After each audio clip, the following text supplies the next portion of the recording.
It was year one of Trump, a Business Council of Westchester event at the Reckson Center in White Plains on November 29th. Various speakers reviewed year one of the Trump administration. John Ravitz is the Executive Vice President and Chief Operating Officer of the Business Council. Conventional political wisdom is out the window when it comes to with this president. He does things, says things, acts in a way that we've never seen a president act, and yet the stock market is up. So there's a balancing act now, but I think we need to have some accomplishments happen in Washington. I think it's important for our businesses in Westchester County to see some movement on areas that, again, have direct effects on them on a daily basis, like tax reform, to help strengthen the economy and to lower the obstacles that we put in the way, especially of small businesses to do their jobs. So I think people are taking a wait-and-see attitude in terms of gauging where we are going, but again, that's why we figured 11 months into the administration we should have a review of this. He acts in a way that our members or anyone in the political, I've been in politics for 30 years, none of us have seen somebody act the way that he acts. And I think all of us are holding our breath in many cases to make sure that we're not hurting ourselves by the actions and the way that he handles this job of presidency. But again, we're in uncharted waters. One of the speakers was Pace University law professor Thomas McDonnell, who characterized the administration's foreign policy as a return to the Wild West. He highlighted immigration. Turning our back on these people who are so desperate to come here and to seek essential haven from what they've been going through is really turning back on American values and the American way.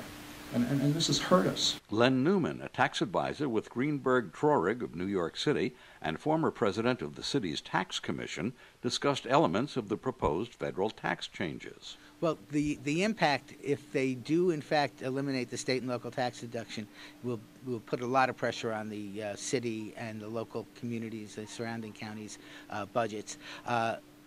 The real estate market may also take a hit. If the House bill passes, there will be no mortgage interest deduction for any home that's purchased that costs more than $500,000.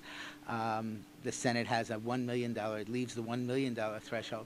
But there are a lot of homeowners who will be severely affected, one, by the loss or the restriction of their property tax deductions against their federal income tax return, and two, whether the real estate market holds up if in fact people will not be able to afford the homes without the federal tax break that they get currently on the mortgage interest deduction.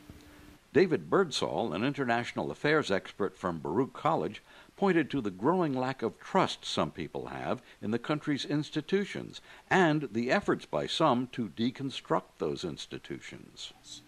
This mess has been happening for a long time. Declining trust overall among the American people, which has been a trend since 1965. We've been at this for a long time, watching our trust in various kinds of institutions crater. The Democrats are more liberal, Republicans are more conservative, and the middle erodes. And that has profound consequences for the way that we deal with government and with politics. The rise of alternative facts. Now there has a lack of consensus on some things that we should be able to resolve with just, yes it is, no it's not. It's verifiable. These are empirical questions that are out there.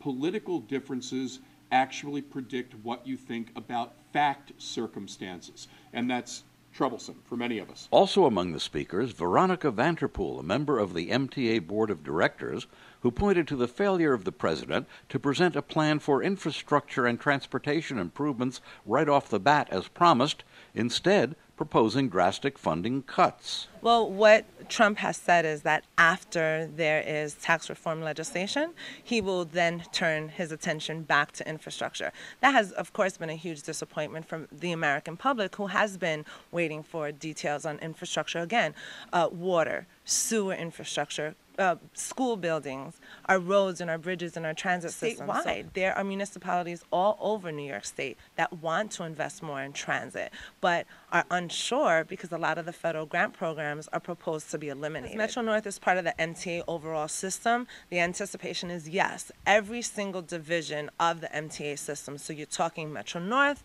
Long Island Railroad, the subways, the buses, even the bridges and tunnels that are owned by Metro North, or I'm sorry, by MTA, are anticipated and expected to get some sort of cut. So MTA as an agency is unlikely to be spared some sort of reduction. What we're looking to see is how large and how sizable that reduction would be.